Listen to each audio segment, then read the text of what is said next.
Setiap bangku kosong ada kisahnya. Ada cerita yang tidak terucap. Ini kisah Umar dan seorang guru yang tidak pernah berhenti berharap. Bangun!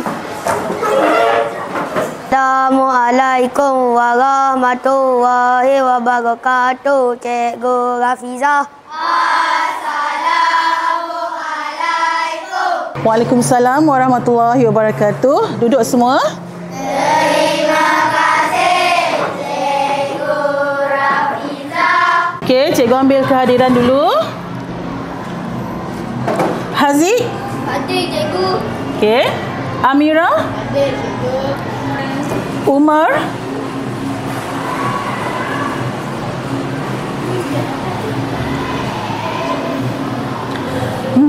Masih kosong.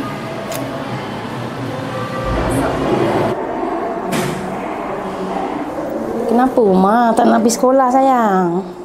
Umar malu. Semua orang dah pandai baca. Umar tak tahu apa-apa. Umar, mak tahu. Umar kan boleh. Nanti mak cakap dengan cikgu ya. Cikgu, saya bimbang akan keadaan Umar. Sejak kebelakangan ini, dia selalu tak hadir. Dia malu sebab belum boleh membaca. Jadi saya bercadang untuk membuat kelas bacaan khas sebelum waktu sekolah bermula. Apa pendapat cikgu? Saya ucapkan tahniah Cikgu Rafizah atas inisiatif awak dan rakan guru panitia Bahasa Melayu. Saya rasa bila kita adakan inisiatif seperti ini, program bantu membaca murid yang tak tahu membaca ini, dia akan melonjakkan lagi pencapaian sekolah. Dan saya faham murid-murid yang seperti Omar ni, dia berada di tahun 6. Kita nak pastikan apabila mereka berada di tingkatan 1, mereka dah tahu membaca. Teruskan usaha-usaha yang baik ni Cikgu Rafizah, teruskan inisiatif ini, program ini. Jadi satu lagi, Cikgu Rafizah, apa yang pihak sekolah, pihak pentadbir, guru besar yang boleh membantu jawatankuasa panitia ni? Buat masa ini, saya perlukan sedikit masa dan sokongan pihak sekolah, cikgu. InsyaAllah, Cikgu Rafizah, kami akan membantu Cikgu Rafizah ya. Terima kasih. Ini huruf apa, Umar?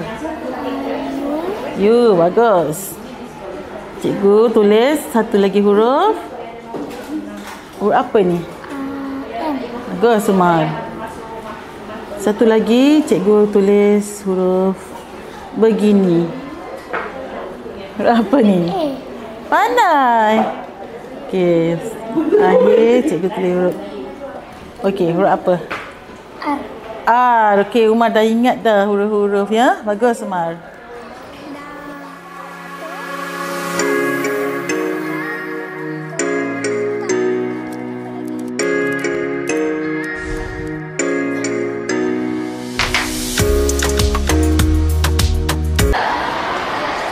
Assalamualaikum.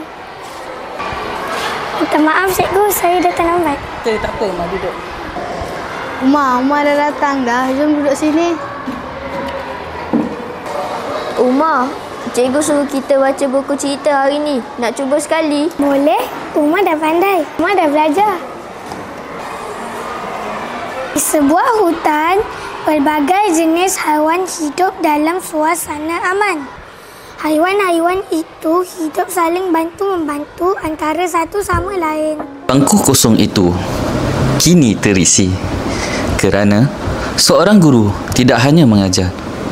Dia memahami, membimbing dan percaya setiap anak berhak berjaya. Kerana reformasi pendidikan bermula dengan satu perkara kecil, iaitu kepercayaan. Saya bukan guru luar biasa. Saya cuma tak mahu ada anak yang hilang keyakinan hanya kerana belum tahu membaca. Kami ingin mengucapkan Selamat Hari Guru. Kami sayang cikgu. Bye. Kami ingin mengucapkan mengucapkan Selamat Hari Guru kepada semua guru SK Taman Saintex. Terima kasih cikgu kerana sudi untuk mengajar kami dari tahun 1 hingga tahun 6.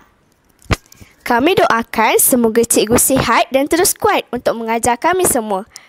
Kami sayang cikgu. Bye.